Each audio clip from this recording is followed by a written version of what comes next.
Brainfeed magazine invites schools for ET TechX from December 5th to 7th at Hightex, Hyderabad. ఈరోజు మనతో ఉన్నారు high court advocate అలాగే immigration consultant అయిన మన favourite Ayesha మల్లా గారు. సార్తో మాట్లాడదాం. Hi sir. హలో అండి.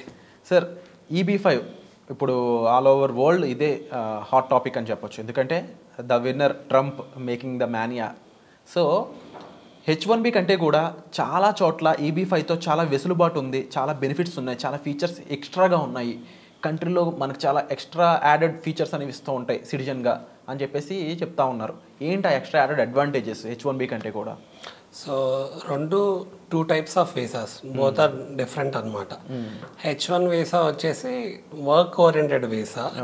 బట్ ఏంటంటే డెఫినెట్గా H-1కి EB-5 వీసాకి అడ్వాంటేజ్ ఉంది. సో మనకు అర్థం కావాల్సింది ఏంటి అనేది మాట్లాడుకోవాలి అంటే అసలు EB-5 వీసా ఏంటి అనేది కొంచెం బ్రీఫ్గా మాట్లాడుకుందాం. సో ఇప్పుడున్న సిచ్యువేషన్ ఏంటి, కరెంట్లీ యుఎస్లో H-1B వీసా రావాలి అంటే వర్క్ వీసా చాలా ఇబ్బంది ఉంది. ఎంత ఇబ్బంది ఉంది అంటే ఎంతమంది ఫైల్ చేస్తున్నారో దానికంటే ఆల్మోస్ట్ 5 to 10 times తక్కువ వీసాలు ఉన్నాయి.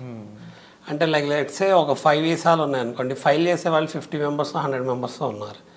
దానివల్ల H-1B వీసా అసలు వస్తుందా రాదా అనేది ఎవరికి క్లారిటీ లేదు.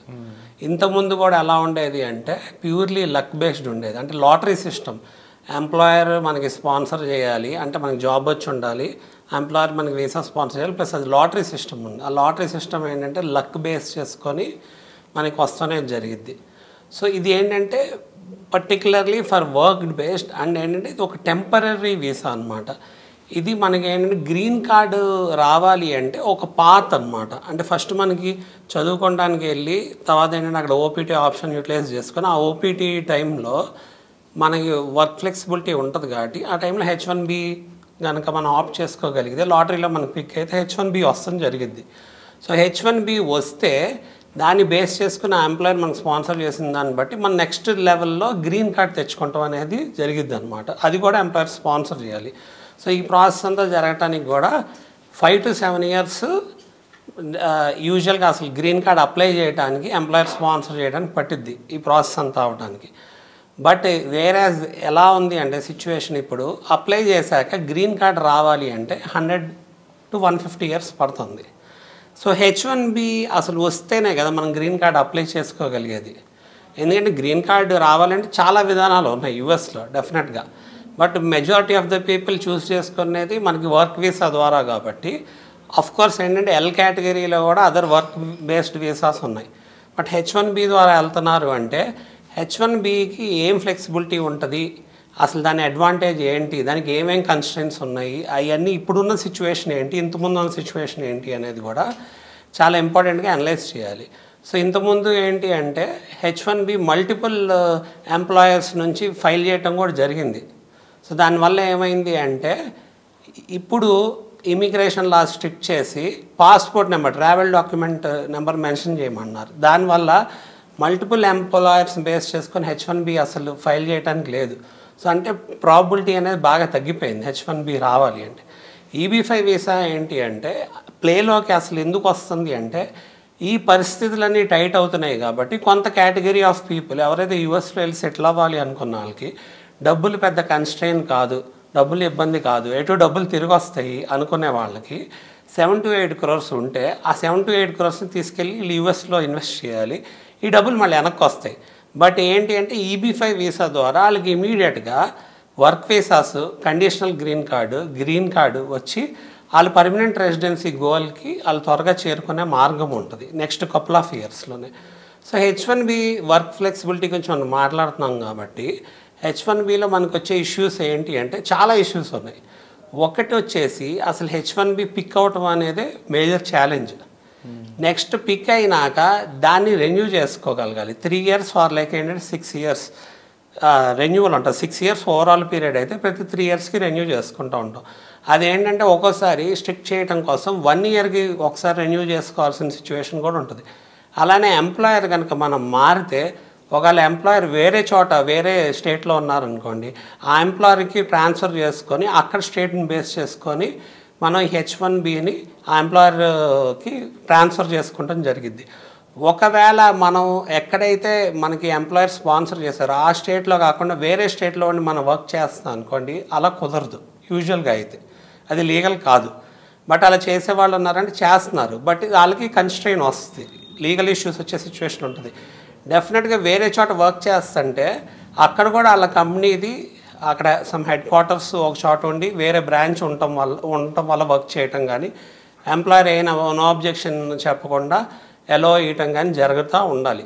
లేకపోతే ఎక్కడైతే నీకు H1B ఉందో ఆ పర్టికులర్ ప్లేస్లోనే నువ్వు రిస్ట్రిక్ట్ అయ్యి వర్క్ చేసుకోవాలి, లేకపోతే దాన్ని ట్రాన్స్ఫర్ చేసుకునే సిచ్యువేషన్ ఉంటుంది. EB5 వీసాలో ఏంటి అంటే మనకి అసలు ఫాస్ట్గా వర్క్ వీసాస్ వస్తుంది జరిగింది. 6 to 8 monthsలోనే ఇప్పుడు కొత్త లా ప్రకారం నెక్స్ట్ 6 to 8 monthsలో మాకు వర్క్ వీసాస్ వచ్చే సిచ్యువేషన్ ఉంది మనకి, మన ఎంటైర్ ఫ్యామిలీకి. మేజర్గా H1B అనేది వర్క్ వీసా మీద వెళ్తుంది ప్రొసెసర్. బట్ EB5 అనేది జస్ట్ వర్క్ అంటే కూడా ఒక ఓనర్గా, ఒక ఎంటర్ప్రినర్గా, ఒక ఎంటర్ప్రినర్షిప్ సంబంధించిన కమర్షియల్ ఓనర్గా వెళ్తున్నారు ఆ పర్సన్ అక్కడికి. తనే ఎంప్లాయ్మెంట్ క్రియేట్ చేస్తున్నారు.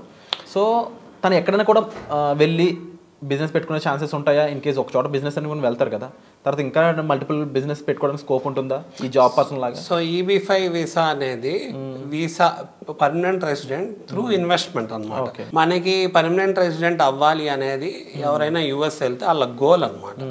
సో మనం వర్క్ ఫ్లెక్సిబిలిటీ ఓవర్ H1B మాట్లాడుకున్నాం కాబట్టి EB5 వీసాకి మనం కనుక ఇన్వెస్ట్ చేశాక throughout all across the US ఎక్కడైనా వర్క్ చేసుకోవచ్చు మనము, మన ఎంటైర్ ఫ్యామిలీ మొత్తం. అయితే మీరు ఇందాక అడిగినట్టు బిజినెస్లో ఇన్వెస్ట్ చేస్తారు అంటే 2 types ఆఫ్ EB5 వీసాస్ ఉన్నాయి. త్రూ డైరెక్ట్ ఇన్వెస్ట్మెంట్ ఒకటి, ఇంకోటి త్రూ రీజనల్ సెంటర్స్. సో ఎప్పుడైతే మనం రీజనల్ సెంటర్స్ని ఆప్ట్ చేసుకుంటున్నామో మనకి డైరెక్ట్గా బిజినెస్ ఒక ఎక్స్పీరియన్స్ కానీ ఎక్స్పర్టీస్ ఉండాల్సిన అవసరం లేదు. రీజనల్ సెంటర్స్ని ఆప్ట్ చేసుకున్నప్పుడు ఈ రీజనల్ సెంటర్స్ అనేవి వ్యాలిడ్ ఆథరైజ్డ్ ఎంటిటీస్ అనమాట by federal government of US, United states citizenship service and immigration. వీటిల్లో ఇన్వెస్ట్ చేయడం వల్ల అడ్వాంటేజ్ ఏంటి? ఎవరైతే ఆల్రెడీ వాళ్ళకి బిజినెస్ ఎక్స్పర్టీస్ కంప్లైన్స్ ఉంటుందో వాళ్ళకి అన్ని లీగాలిటీస్ ఉండి ఎక్స్పీరియన్స్ ఉండి మనం లిటరల్గా ఫిజికల్గా వెళ్ళి బిజినెస్లో మనం ఇన్వాల్వ్ అవ్వలేము కాబట్టి, అలానే ఇన్వాల్వ్ అయినా కూడా మనకు ఆ ఎక్స్పర్టీస్ కావాలి. ఒకవేళ మన డబ్బులు మనం అక్కడ ఇన్వెస్ట్ చేసి మన చేతులు కాల్చుకునే సిచ్యువేషన్ ఓవర్కమ్ చేయాలన్నా, మోర్ ఓవర్ మనకు త్వరగా గ్రీన్ కార్డ్ రావాలన్నా, ఎక్కువ డిలే అయ్యే సిచ్యువేషన్ ఉంటే దాన్ని ఆప్ట్ చేసుకునే కంటే త్వరగా గ్రీన్ కార్డ్ వచ్చే సిచ్యువేషన్ ఆప్ట్ చేసుకుంటాం కాబట్టి రీజనల్ సెంటర్స్ ద్వారా ఇన్వెస్ట్ చేస్తాం జరిగింది. ఒకవేళ డైరెక్ట్ ఇన్వెస్ట్మెంట్ ద్వారా చేస్తే డెఫినెట్లీ ఏంటంటే money is going into commercial enterprise అనమాట ఎక్కడైనా. సో ఎప్పుడైతే డైరెక్ట్గా ఇన్వెస్ట్ చేస్తున్నామో more amount of risk is involved in it. ఇప్పుడు ఎవరైతే వాళ్ళకి ఆ బిజినెస్ ఎక్స్పర్టీస్ ఉంది, ఆ ఫ్యాక్టర్స్ ఏవైతే ఉన్నాయో వాళ్ళు ఓవర్కమ్ చేస్తారు. అలానే ఒకవేళ గ్రీన్ కార్డ్ డిలే అయ్యే సిచ్యువేషన్ ఉంటే దాన్ని ఓవర్కమ్ చేయగలరు అంటే వాళ్ళు డైరెక్ట్ EB5ని ఆప్ట్ చేసుకోవచ్చు. అది కూడా ఒక విధానం ఉంది డెఫినెట్గా. మనకి ఏంటంటే $800,000 అంటే ఒక 7 to 8 crores ఈ రీజనల్ సెంటర్స్ ద్వారా ఈ ఇన్వెస్ట్మెంట్ అయిపోతుంది. ప్లస్ నెక్స్ట్ 5 yearsలో పర్మనెంట్ రెసిడెంట్ గ్రీన్ కార్డ్ వస్తుంది. 2 years 1.5 year 2 yearsలో కండిషనల్ గ్రీన్ కార్డ్ వస్తుంది. వేరేస్ డైరెక్ట్ ఇన్వెస్ట్మెంట్లో ఒకవేళ మనకి $800,000 కంటే కూడా ఎక్కువ అయ్యే సిచ్యువేషన్ ఉందనుకోండి. ఎందుకు అంటే మనం ఎప్పుడైతే కమర్షియల్ ఎంటర్ప్రైజ్ మనం నడిపి ఈ కండిషనల్ గ్రీన్ కార్డులో ఉన్న కండిషన్స్ ఫుల్ఫిల్ చేయాలి. కండిషన్స్ ఏంటి అంటే కండిషనల్ గ్రీన్ కార్డులో డెఫినెట్గా ఎంప్లాయ్మెంట్ అనేది క్రియేట్ చేయటం అనేది జరగాలి. సో రీజనల్ సెంటర్స్ ద్వారా ఇప్పుడు ఏదైతే రివైజ్డ్ అయిన లా ఉందో రిఫార్మ్స్ అండ్ ఇంటిగ్రిటీ యాక్ట్లో మనకి direct jobs, indirect jobs, induced jobs ఇలా డిఫరెంట్ కేటగిరీస్ ఆఫ్ జాబ్స్ అన్ని క్యాలిక్యులేట్ చేయడానికి ఎకనామికల్ క్యాలిక్యులేషన్ అనేది ఒకటి ఉంది. మోర్ ఓవర్ దానికి ఒక ఫార్ములా ఉండటం వల్ల అడ్వాంటేజ్ ఏంటి అంటే ఏవైతే కండిషన్స్ రివోకేషన్ ఉందో ఆ రివోకేషన్ అనేది మనం గ్రీన్ కార్డ్ అప్లై చేయడానికి కావాలి కాబట్టి ఆ కండిషన్స్ ఫుల్ఫిల్ చేసి కండిషన్స్ రివోక్ అయితే త్వరగా గ్రీన్ కార్డ్ వస్తుంది. ఇక్కడ కనుక ఆ ఎంప్లాయ్మెంట్ జనరేషన్లో మనం డైరెక్ట్గా ఫిజికల్గా ఇన్వాల్వ్ అయ్యి if we end up losing our money are like ఎక్కువ మనీ మనకు ఖర్చు అయినాయి అనుకోండి, రిస్క్ వల్ల కానీ లేకపోతే ట్రావెల్ అలవెన్సెస్ వల్ల కానీ, ఇన్సూరెన్స్ వల్ల కానీ, లీగల్ ఇష్యూస్ వల్ల కానీ, ఎంప్లాయ్మెంట్ ఇష్యూస్ వల్ల కానీ సర్టెన్ అమౌంట్ ఆఫ్ టైమ్ ఇంత ఎంప్లాయ్మెంట్ క్రియేట్ అయింది అనేది చూపి లేకపోతే we might end up like ఏంటంటే ఒక $800,000 ఖర్చు అయ్యే దగ్గర మోర్ దెన్ $1 million ఖర్చు అయ్యే సిచ్యువేషన్ ఉండొచ్చేమో, లేకపోతే $2 million ఖర్చు అయ్యే సిచ్యువేషన్ ఉంది. ప్లస్ డబ్బులు వెనక్కి వస్తాయా రావా అనే రిస్క్ ఉండొచ్చేమో. సో ఇలాంటివన్నీ ఓవర్కమ్ అయ్యే సిచ్యువేషన్ ఉంటే డైరెక్ట్ EB5 ఆప్షన్ కూడా చూస్ చేసుకునే సిచ్యువేషన్ అయితే ఉంది, ఆప్షన్ ఉంది ఎవరైనా చూస్ చేసుకోవాలి అంటే. సో ఓవరాల్గా ఇందులో కండిషన్స్ అప్లై అవుతున్నాయి కొన్ని, మరొక కొన్ని చోట్ల అయితే ఇది ఒక వ్యాస్ట్ సబ్జెక్ట్ ఓవరాల్గా డీల్ చేయాలని. అండ్ మెయిన్గా వాళ్ళు వెళ్ళే పర్పస్ కానీ, లేకపోతే వెళ్ళాక ఎంతమంది వెళ్తున్నారు వాళ్ళ ఫ్యామిలీ, అండ్ వెళ్ళిన పర్సన్ ఎంత ఇన్వెస్ట్ చేయగలడు, EB5కి సరిపోయేంత కాకుండా ఇంకా ఎక్స్ట్రా ఇన్వెస్ట్ చేయగలిగితే ఏం చేయొచ్చు, ఇలాంటి ఎన్నో విషయాలు ఉన్నాయి. మన ప్రయారిటీ ఏంటనేది చాలా ఇంపార్టెంట్, వెరీ ఇంపార్టెంట్. సో ఎందుకు అంటే when we are talking about EB5 visa, we want to settle in US as soon as possible, obtain a permanent residency and get green card as well as citizenship. ఈ 5 to 7 yearsలో ఇక్కడ permanent resident green card వచ్చి citizenship వచ్చే situation ఉంది. But ఏంటంటే business goal different, immigration goal different. So business చేయొచ్చా EB5 మీద అంటే డెఫినెట్గా బిజినెస్ చేసుకోవచ్చు, జాబ్ చేసుకోవచ్చు, బిజినెస్ చేసుకోవచ్చు, సెల్ఫ్ ఎంప్లాయిడ్గా ఉండొచ్చు, ఏదైనా చేయొచ్చు, ఇష్యూ ఏం లేదు. బట్ నీ బిజినెస్ గోల్ని ఇమిగ్రేషన్ గోల్ని కలుపుతున్నప్పుడు నీ ఇమిగ్రేషన్ గోల్ ఏదైతే నువ్వు రీచ్ అవ్వాలి అనుకుంటున్నావో దానివల్ల మీకు ఎక్కువ టైం ఆర్ ఎక్కువ రిసోర్సెస్ గనక ఖర్చు అవుతున్నాయి అనుకోండి, is it worth doing that అనేది it's a particular individual choice to opt whether to opt which way అనేది. సో దాన్ని బేస్ చేసుకొని వాళ్ళు చూస్ చేసుకోవాలి. Wonderful sir. అండ్ ముఖ్యంగా ఇందులో చాలా ఇన్ఫర్మేషన్ ఇంకా దాగి ఉంది. మీరు అక్కడ ఉన్న అఫీషియల్స్తో సరేతో మాట్లాడాలి అనుకుంటే అది అడ్వకేట్ అజయ్ గారు అరేంజ్ చేయగలరు. దీనికి సంబంధించిన వివరాల కోసం మీరు డిస్ప్లే అవుతున్న నెంబర్స్ కాల్ చేయడం ద్వారా డైరెక్ట్గా సార్తో మాట్లాడవచ్చు. అలాగే ముఖ్యంగా EB5కి సంబంధించి మరిన్ని డీటెయిల్స్ మీరు డైరెక్ట్గా మాట్లాడి క్లోజ్ చేసుకోవచ్చు. ఈవెన్ అక్కడ ఎంబసీకి సంబంధించిన పర్సన్స్తో కూడా మీరు మాట్లాడడానికి వెసులుబాటు కల్పిస్తారు. సో దీనికి సంబంధించిన విషయాల కోసం మీరు డిస్ప్లే అవుతున్న నెంబర్స్ కాల్ చేసి పూర్తి వివరాలు అనేది తెలుసుకోవచ్చు. Thank you so much sir. Thank you అండి.